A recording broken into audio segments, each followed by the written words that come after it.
Topic का नाम है magnetic field due to current carrying solenoid. सबसे पहले सोलेनॉइड की डेफिनेशन है a coil of many turns of insulated copper wire closely wrapped in the shape of cylinder is called solenoid. तो solenoid को हम पिक्टोरियली किस तरह से रिप्रेजेंट करेंगे। Suppose this is a straight conducting wire. अगर इस वायर को हम स्प्रिंग की शेप में इस तरह से चेंज कर देते हैं तो ये कॉइल ऑफ मैनी टर्न बन जाती है। इस कॉइल का एक एंड हम कनेक्ट करेंगे पॉजिटिव टर्मिनल के साथ और दूसरा एंड नेगेटिव टर्मिनल के साथ और साथ में की लगाया तो अब ये कॉइल ऑफ मैनी टर्न जो है वो एक सोलेनॉइड बन गया। करंट की direction as we know that always from positive terminal to negative. तो इस करंट की डायरेक्शन हम किस तरह से दिखाएंगे, इस तरह से हम करंट की डायरेक्शन को दिखा सकते हैं। अब ये coil of many turn has become a solenoid. जब इस कॉइल में जिसके में बहुत सारे टर्न हैं, जब इसमें से करंट पास होने लगेगा it will start behaving like a magnet. Means कि जो कॉइल है वो मैग्नेटिज्म एक्वायर कर लेगी। पॉजिटिव टर्मिनल जिस एंड से जुड़ा है वो साउथ पोल की तरह बिहेव करेगा और नेगेटिव एंड नॉर्थ पोल की तरह बिहेव करेगा। मीन्स कि मैग्नेटिक फील्ड लाइन नॉर्थ से इमर्ज होंगी और साउथ में एंटर होंगी। मैग्नेटिक फील्ड लाइंस की डायरेक्शन नॉर्थ टू साउथ होगी आउटसाइड द मैग्नेट, और inside the magnet the direction of geometrical field lines, magnetic field lines is from south to north. Means outside the magnet the magnetic field जो होगा वो non uniform होगा और weak होगा। Non uniform as well as weak होता है। Magnet के case में दो एंड पर जो मैग्नेटिक फील्ड है वो बहुत स्ट्रांग होता है। मैग्नेटिक फील्ड को हम बी से रिप्रेजेंट करते हैं और इसका एसआई यूनिट है टेस्ला। टेस्ला इसका एसआई यूनिट है।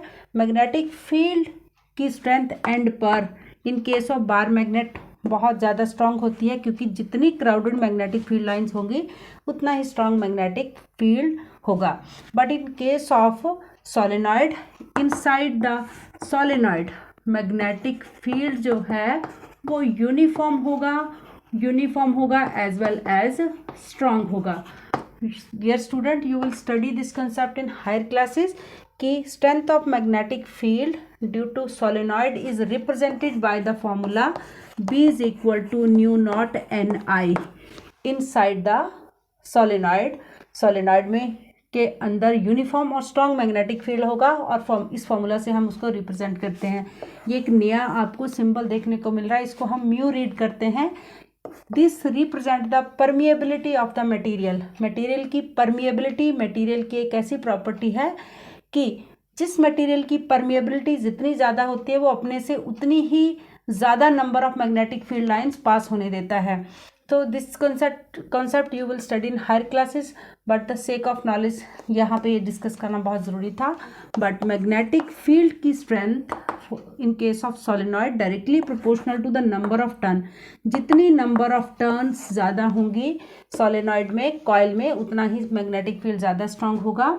एंड मैग्नेटिक फील्ड की strength is also directly proportional to the amount of current passing through the coil of many turn which is known as solenoid।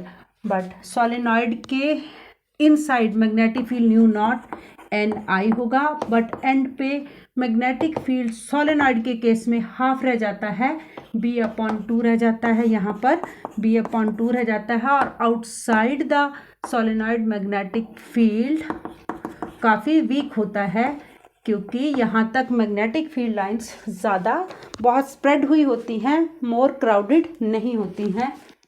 Uses of solenoids are use to make electromagnet और permanent magnet. अब electromagnet क्या है, इसको भी एक example से हम समझेंगे कि मटेरियल लाइक आयरन, निकल और कोबाल्ट एक्सेट्रा और बहुत सारी एलॉयज़, लाइक हम एलॉयज़ में हम स्टील की एग्जांपल ले लेते हैं। जो स्टील है आयरन और कार्बन का एलॉय होता है। तो These material acquire magnetism when they are placed inside a current carrying coil. तो this material of like iron, निकल, कोबाल्ट ये इलेक्ट्रोमैग्नेट बन जाते हैं.